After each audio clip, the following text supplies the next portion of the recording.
এই দিনটার জন্য সারা বছরই অপেক্ষায় থাকি। আজ হলো শিবরাত্রি, শিব বাবা আর মা পার্বতীর বিয়ের দিন। প্রতি বছরের মতো সকালে চলে এসেছি গঙ্গা স্নানে। যেহেতু আমাদের বিয়ের এখনো 1 বছর হয়নি, তাই আর গঙ্গা স্নান করিনি। একটু গঙ্গা জল মাথায় দিয়ে নিয়েছি, আর বৌদি গঙ্গা স্নান করেছে। সন্ধ্যা হয়ে গেছে আর আমরাও রেডি হয়ে গেছি, আর পুজোর সমস্ত কিছু মন্দিরে নিয়ে চলে এসেছি। এখন আমি আর বৌদি বাবার মাথায় আগে জলটা ঢেলে নিচ্ছি। চতুর্দশী লাগার পর থেকে সবাই বাবার মাথায় জল ঢালে, আর আমরাও পুজো শুরু হওয়ার আগে বাবার গলায় মালা পরিয়ে জল ঢেলে ধূপ মোমবাতি সব জ্বেলে দিই। এরপরে বড় ঠাকুর তলায়ও ধূপ মোমবাতি জ্বালিয়ে দিয়ে এসেছি। এই নিয়ে 3 বছর শিবরাত্রি আমি আরও একসাথে কাটাচ্ছি। ঠাকুরমশাই পুজোয় বসতে বসতে প্রায় রাত 10টা হয়ে গেছে। আর এখন তো প্রথম প্রহরের পুজোও শেষ হয়ে গেছে। প্রথম প্রহরের পুজো তো শেষ হয়ে গেছে, আর একটু পর থেকে শুরু হবে দ্বিতীয় প্রহরের পুজো। আর তার মাঝে আমরা সবাই মিলে একটু লুডো খেলে নিলাম।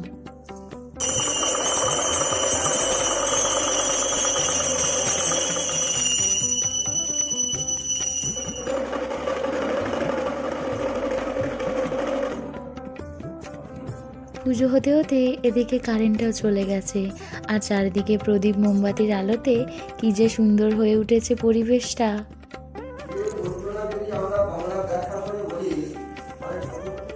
এখন প্রায় ভোর 4টে মতো বাজে, আর এই সবে শেষ হলো চতুর্থ প্রহরের পুজো। ঠাকুরমশাই ব্রতকথাও শুনিয়েছেন। প্রতিটা পুজো কিন্তু ব্রতকথা ছাড়া পূর্ণ হয় না। ঠাকুরমশাই হোমে বসে গেছেন, আর সবাই এক এক করে বাবার মাথায় জল ঢালছে। আর আমরা এদিকে সবাই মিলে বসে আড্ডা মারছি। ওদের সব জল ঢালা হয়ে গেলে, মানে একটু খালি হলে, তারপর আমরা এক এক করে বাবার মাথায় জল ঢালবো।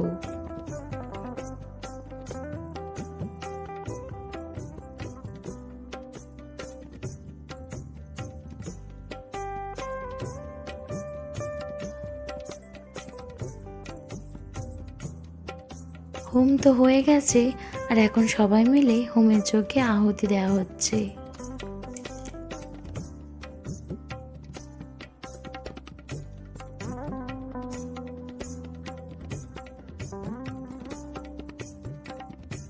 পুজোতে বসার আগে একবার বাবার মাথায় জল ঢালি, আর পুজো হয়ে যাওয়ার পর বাবার মাথায় জল ঢালি।